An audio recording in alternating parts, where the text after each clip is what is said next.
Alright, so today we're going to officially start our review for the physics tests, and one of the ways that we're going to do this is to kind of pour over as many free response questions as we can, and as well, we're also going to try to get kind of an understanding on how the College Board will end up grading our free responses. That way we can make sure that we can make as high a grade as possible, trying to formulate our answers in the way that they really want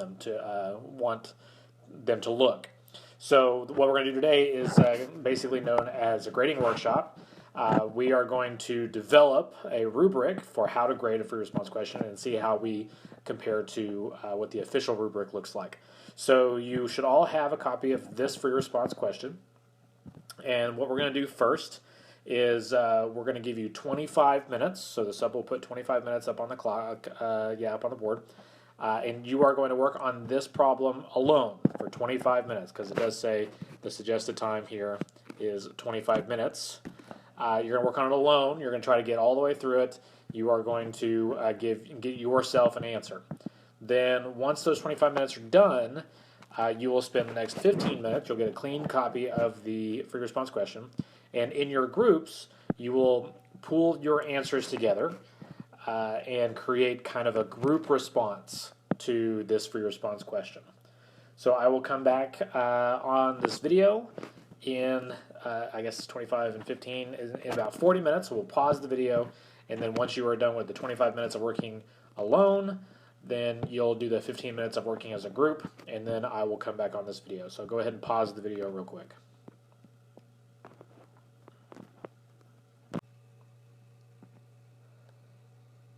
Alright, so welcome back. It is 40 minutes in the future. It seems like only a few seconds for me, but 40 minutes. So we are going to move on. So you should have worked through this by yourself and then worked as a group to come up with a group answer to this. We're going to kind of go over this free response question together real quick before we move on. So let's just get through this. So it says a long track inclined at an angle of theta to the horizontal has small speed bumps on it. The bumps are evenly spaced at a distance d apart, as shown in the figure above. The track is actually much longer than shown, with over 100 bumps. A cart of mass capital M is released from rest at the top of the track. The student notices that after reaching the 40th bump, the cart's average speed between successive bumps no longer increases, reaching a maximum value of V average. This means the time interval taken to move from one bump to the next bump becomes constant. Consider the cart's motion between bumps 41 and 44. In the figure below, sketch a graph of the cart's velocity V as a function of time from the moment it reaches bump 41 until the moment it reaches bump 44. On the same time interval, draw a dashed line at V equals V average and label the line V average. So I got a bigger one here, so I don't have to draw it on a really small one. So what we're talking about is that, yes, it's on an incline, so yes, it should be speeding up as it goes down the ramp. The problem is that every time it hits one of these bumps, it basically takes a knock back and it drops its speed, but as it goes between bumps, it should still speed up. So what we should be looking at is a line. Let me get a good color here.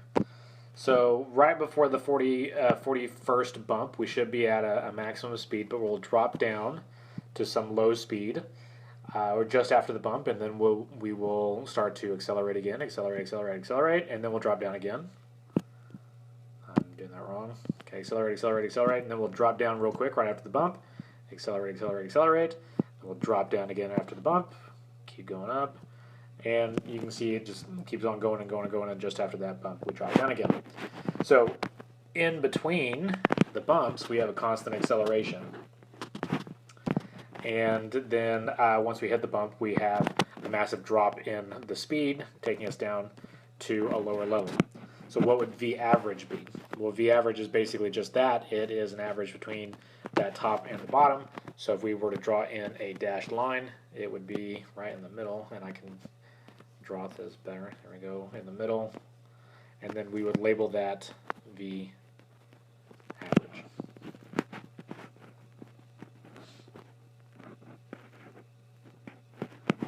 Alright, so that was part A.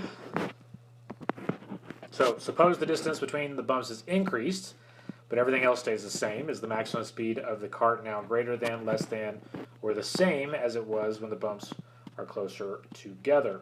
So our answer here is going to say, okay, the bumps are further apart. So if we go back to the graph then between bump 41 and 42, for instance, we have this constant acceleration between them. So the bumps are further apart, then we have more time to accelerate. So that means, what am I doing? Erase those. That means that the maximum speed would be greater than when they were closer together. It does say briefly explain the reasoning. There's not a whole lot of space here, but in the actual AP test, you'd be given a spot to do that. So our reasoning for this answer would be that we have more space to accelerate. Right? Now you'd want to put that in the complete sentence. More space to accelerate. Another thing you could have said is that instead of space, you could have said time. More time in between each bump to accelerate, so therefore you get to a higher speed.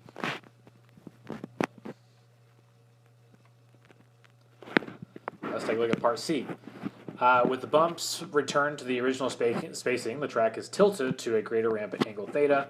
Is the maximum speed of the cart greater than, less than, or the same as it was when the ramp angle was smaller? So hopefully you'll realize that it is greater again. If we go back to this graph, and I'm going to do this in a different color, maybe in purple. So if we were sitting down here at the same spot, then a greater angle means we have a greater acceleration. Remember, that's the slope of a velocity versus time graph. So that means we'd end up with a higher speed, and then we would drop down and end up with a higher speed, something like that. So we would have a greater slope there. So what would we say for an explanation? So we would say that there's a greater acceleration. So we have acceleration is greater. But we can't just make a claim like that without backing it up. So acceleration is greater y. So a bigger angle means we have a bigger, we'll say therefore, has a bigger FG in the, we usually call that x direction, right? So the component of gravity that's taking it down the ramp is greater. Okay, you could also tie it back to that acceleration is equal to g sine theta, and that theta goes up, a goes up to a point, right? And as long as theta is not 90. So that'd be that part. All right, let's move on. So let's take a look at D. So D says before deriving an equation for quantity, such I can't read this because something's in the way. It can be useful to come up with an equation that is intuitively expected to be true. That way the derivation can be checked later to see if it makes sense. Physically, a student comes up with the following equation for the cart's maximum average speed, that V average is equal to C times mg sine theta over d, where C is a positive constant. So I says to test the equation, the students roll carts down the long track with speed bumps many times in front of a motion detector. The student varies the mass m of the cart with each trial, but keeps everything else the same. The graph shows below the student's plot of the data for V average as a function of m. So are these data consistent with the student's equation? So at first glance, you can say, well, yeah, it seems like it should be, because V average is dependent on M right there, right? It almost seems like it's linearly dependent on M. M goes up, V average goes up. But we have to look closely at this. So the answer here is no. So is the data consistent with the student's equation? So the answer is no. So here's a couple things that we can say. So if we draw on a line of best fit, then that's showing us that we have a y-intercept, right? But our equation up here does not show a y-intercept. So one of the things that doesn't fit is the y-intercept does not equal 0, right? That's another thing. Another way that we could take a look at this is that according to this equation up here, if we double the mass, then that should double V average. So let's take a look at, the graph. So the mass is 1. Our V average is 1.5, say.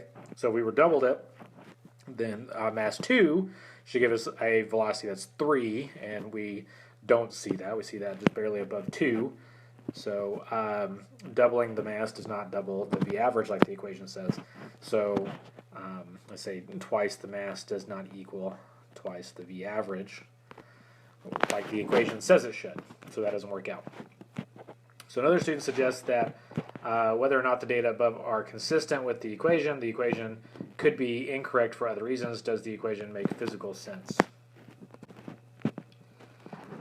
So does it make physical sense? So we've already taken a look at the mass part of it, so we can take a look at something else that would definitely be something a part of this. So theta, if theta is bigger, does that make the average bigger? We already said it should. Does the equation work? Okay, so it does. So a bigger theta, let me change the color here. So the bigger theta means that we have a bigger V average. Okay, that's fine. What about D? So D says that if we had a bigger D, we said this over here, that if we had more distance in between the bumps, right, then that should end up with a greater velocity. And with the D being on the underside of the equation, if D goes up, V average goes down. So does it make physical sense? No. Theta might, but the bigger D should be a bigger average, so V average. So bigger D does not equal a bigger V average. That would be what we would say for a brief explanation. Okay, so where do we go from here? So we've gotten our solution down, so hopefully you did all right. Here's where we go. So here's what the College Board does when they take a look at a question like this. So they work up a solution, and they get a whole bunch of people to come up with different types of solutions. And then they start trying to do a point value. So if I go all the way back over here, we can see that it's worth 12 points. So your job now is to take a few minutes. Let's see how much time I'm going to give you. So I want you to take 15 minutes, and you are going to put the point values for whatever thing that what you think it should be. So if you have 12 points, you can say, hey, this graph is worth, I don't know, 4 points, and you would list out, you get 1 point for this, and 1 point for this, 1 point for this, 1 point for this. You're making a rubric is basically how we are going out with this. How would you grade this? What would you assign points to? You have 12 points to assign. You have to grade all parts of the question. So where would you assign those points? So go ahead and stop the video again, and you'll have 15 minutes for you and your group to come up with the point values for everything that this solution has. So go ahead and do that now. All right, so now that you have done your rubric, you are going to test yourselves out and grade some samples. So these samples have been put out by College Board. These are actual physics student samples. Obviously, they probably didn't come from Liberty, and they could pull from anywhere in the world. So this is a sample that is just labeled as P1, that's just Physics 1, Q3, which is what question it is, and then A1. So we're looking at A1. You also have a B1, and you have a C1. All right? So you have 3 different sample solutions here. So I want you and your group to apply your rubric, how you would grade this, and see if you can grade these 3 sample solutions. Okay, so we're going to give you about 20-ish minutes, 15 to 20-ish minutes to grade the 3. So you're applying your rubric that you just developed on the solution for this problem to grade these 3 sample ones. And we're going to come back and then see how you did. So go ahead and pause the video to take care of that for the next 15 or 20 minutes.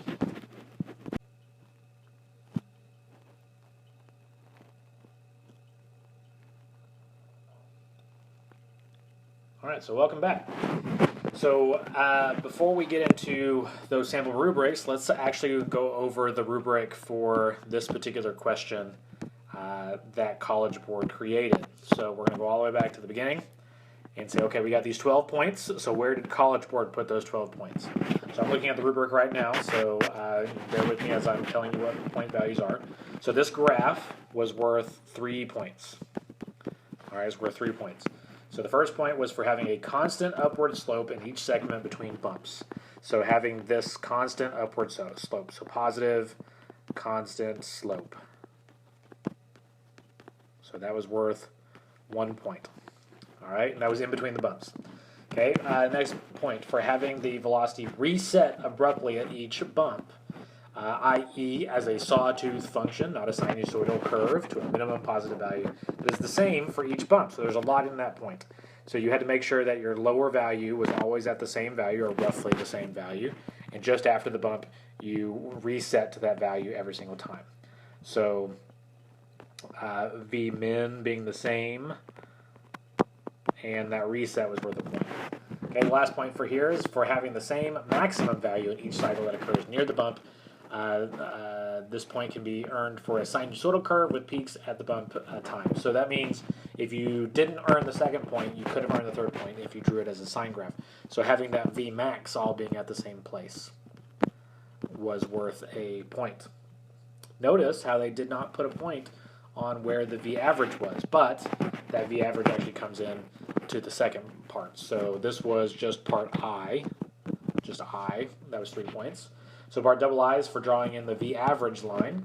So the V average line that is horizontal and consistent with the graph drawn, even if the graph is wrong. So having a V average that is in the middle, that's part double I. So whether it's in the middle of a correct graph or in the middle of a wrong graph, it doesn't really matter. As long as it's in the middle of the graph, split between the maximum and the minimum, that is worth a point. So this whole graph was worth 4 points.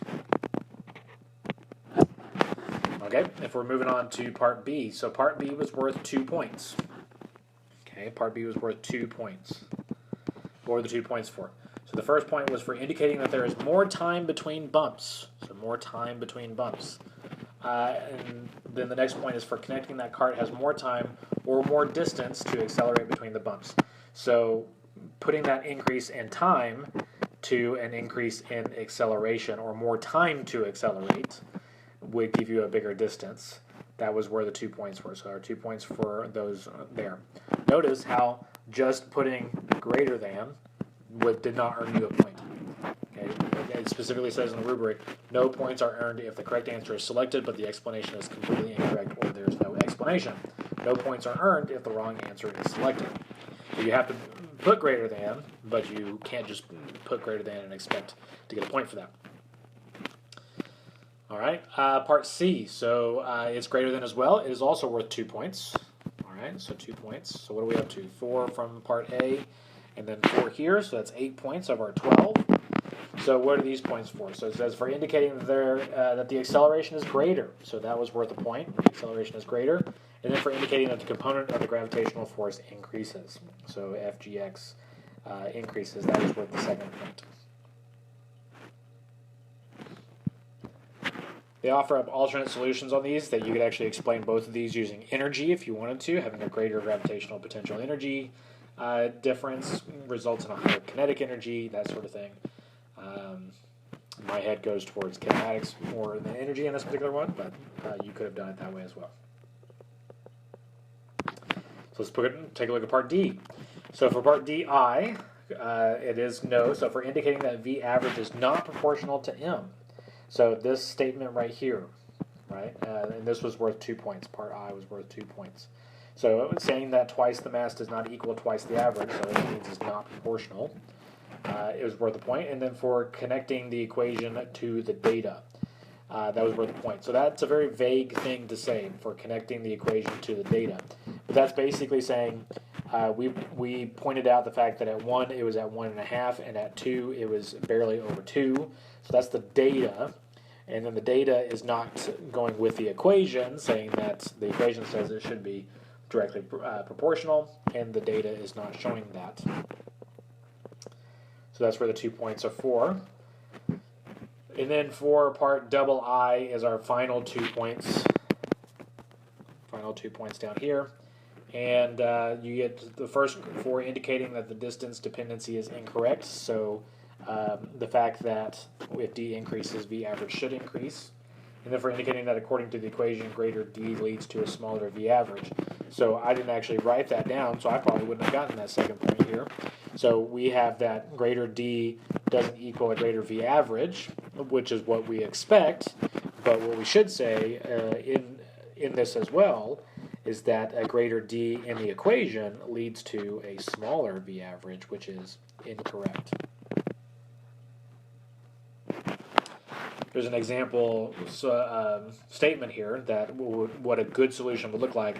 It says, according to the equation, a larger d corresponds to a smaller v average because they're inversely proportional. But according to the reasoning of part B, a bigger distance d between the bumps leads to a larger maximum average speed, showing that the equation is implausible. So that's where the 2 points, or all the 12 points were. So hopefully you did all right with your rubric. And we're going to just do quickly what each one of these would actually be scored as. So for this person, person A would have received a score of 12. Okay, so they did pretty well. So you would check your rubric. Did they score a 12 by your rubric? How well did your rubric match the College Board? Person B would score a 7. And person C, low man on the totem pole, would have scored a 2. All right, if you're interested in what they would have gotten and what they didn't get in terms of the points, then we can discuss it whenever I come back, because we're going to do this a few more times just to see how everything works out. All right, we'll get some more practice in terms of grading these again. So you're going to turn in your personal solution, because at the top you'll notice that it doesn't have a place for name. It has a place for your ID number. So when you turn it in, please don't put your name on it. Just put your ID number. And the next time I see you, we will do something with those and grading with the rubric. So thanks for working well today while I wasn't here. I appreciate it, and I will see you on Friday. Thanks.